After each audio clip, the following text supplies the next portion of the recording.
ili to što ipak može u sliku dugo da miruje.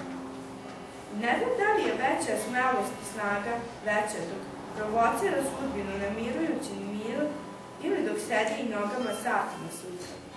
Zato mi zvuči neverovatno kad čujem da Dejan nema ruke. Nikada je ne doživljala tako. Ona ima 1000 zlatnih, sjajnih, žutih ruka.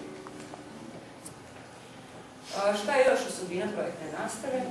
To da primenjuju se uveliko vanškolska znanja u onome što smo odabrali i obično se radi o korelaciji više predmeta, onda smo je odabrali srpske, ali vidjet ćete kasnije, prepoznaćete u stvari sa kojim je još nastavnim predmetima tema korelacije.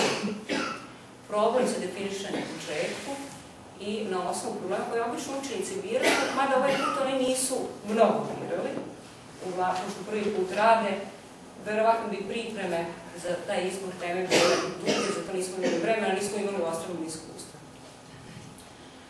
Još jedna osobina projektne nastave je da na kraju procesa se vrši vrednovanje i to učenici sami sebe vrednuju, nastavnici sami sebe, a poželjno da ima to takozvano spoljno vrednovanje, a to znači posmatrači, oni koji su učestvovali s polja u završnom nekom tom javnom času, takođe iznose svoje mišljenje, odnosno vrednuju ono što su videli ove dane.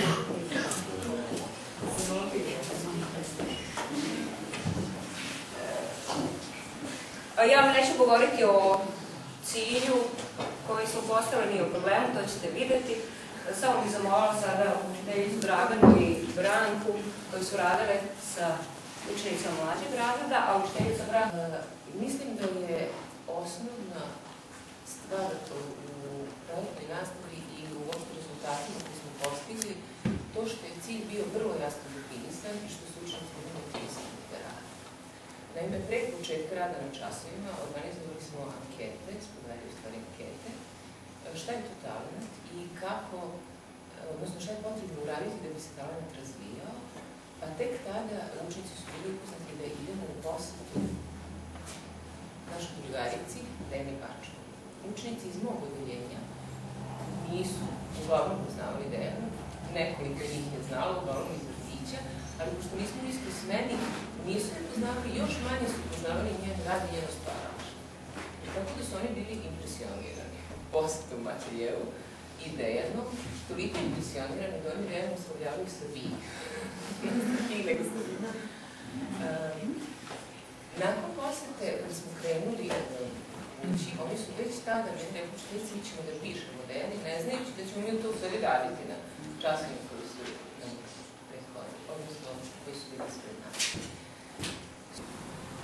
Mislim da je veoma bitno to što je prosto problem koji smo mi postavili pred učenike život i što je cilj vrlo jasan, što su oni veoma upoznani, što su je videli, što su poželeli da je popularišu, da svi saznaju mnogo o Dejani, da pošalju vest na kraj sveta i izveštaj tamo su govorili. I kažem, mislim da je to osnova uspešnog rada. Jasno da je cilj i dobra komunikacija.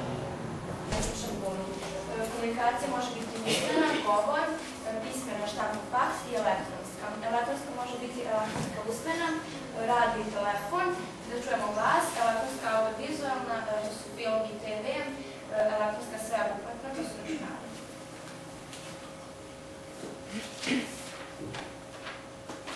Radili smo anketu gde smo videli koje sredstvo komunikacije mi najčešće koristimo. Naveli smo neke, kao što su neposredni ljudski govor, neverbalna sredstva komunikacije, pokret mimika, saobraćajni znaci, TV, radio, internet, elektronska pošta, ćaskanje, povezivanje, SMS poruke, mobilni telefon, telefon, štampa, elektronski mediji, CD i DVD. Rezultati upitnika su sljedeći. Da mi najčešće koristimo ljudski govor, zatim SMS i internet, da su oni omiljeni među nama, što mi koristimo, ali da ljudski govor ne prevaziđe sredstva komunikacije. Ajmo brže malo. Vreme prolaze, vi se dušava.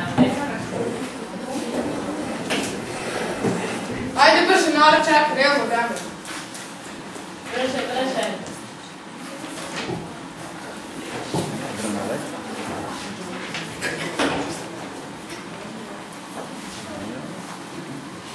Ajmo žurimo, brže, malo, ajde.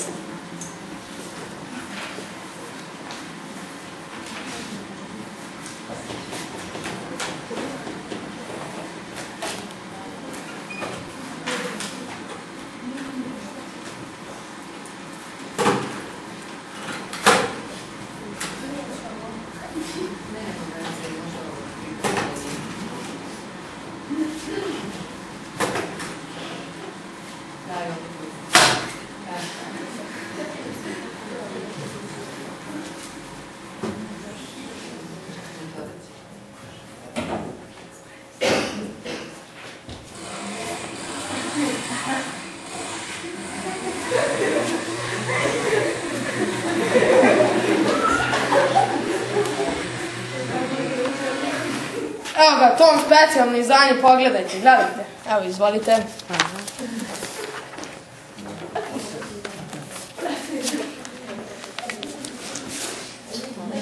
Današnje štampe.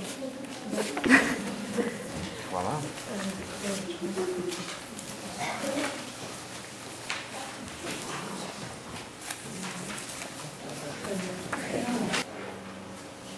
Evo, ako da bi nama, a i vama bilo lakše dok učite novinarske vrste, mi smo novinarske vrste predstavili kao novinarsku porodicu.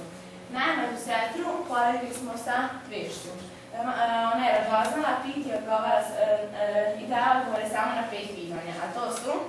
Ko, šta, gde, kada i kako? Izveštaj smo poredili sa srednjim bratom. On je za nijansu veći od vesti, a manje od izveštaja sa elementima reportaže. On ponavlja isto što i sestra, ali preradi i u sve to doda svoj lični utisak. Ali smo zato izveštaje sa elementima reportaže poredili sa najpametnijim bratom, koji inače povukao evropsku narodnu pažnju. Ima suštinski srednji brat u određenom dijelu počinje da razmišlja, procenjuje, da osjeća i predviđa to i iznosi u prvobitne izveštaje.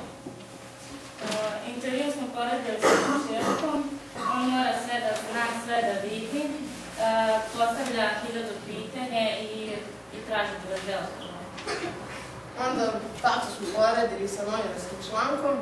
On naširoko i naduboko priča o svakoj temi, analizira je, a ništa ne preduzima. Recenzija ona daje konačnu reč uz detaljno obrazloženje. Niko je ne razume i strepi od njenih suda.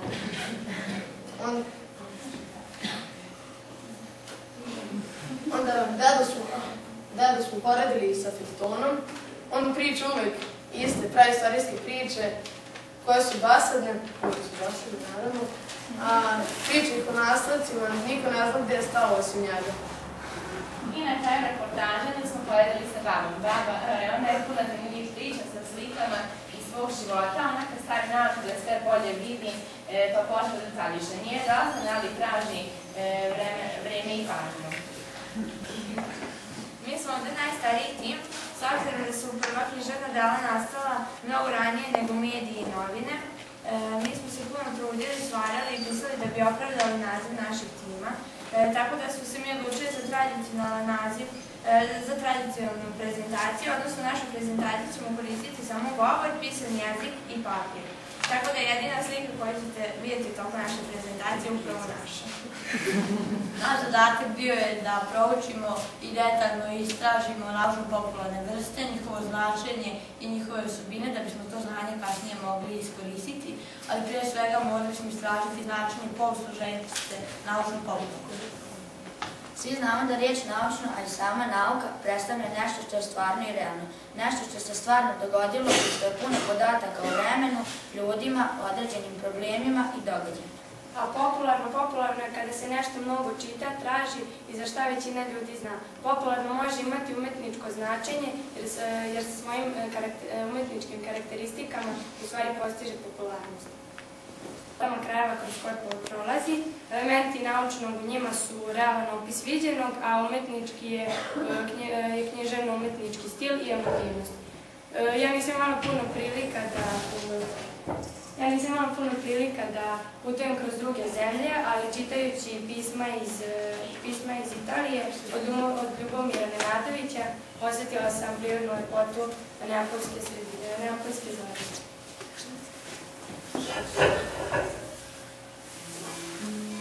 Lepa je alpijska zora, ali je lepša zora neapoljska.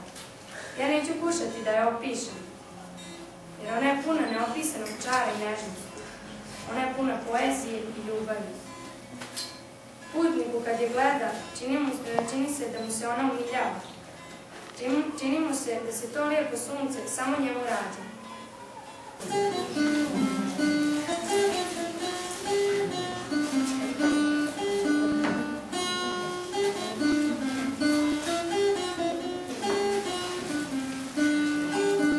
Svako od nas ima talenat i dar, sa tim darom pravi je car. A pitanje je šta ćeš sad, hoćeš li zdravom napred ili nazad?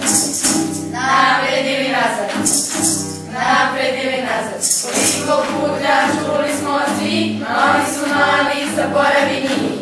A kada vide radove tvoje, oko njih kao muve se roje. Kao muve se roje. Kao muve se roje. Njega nosi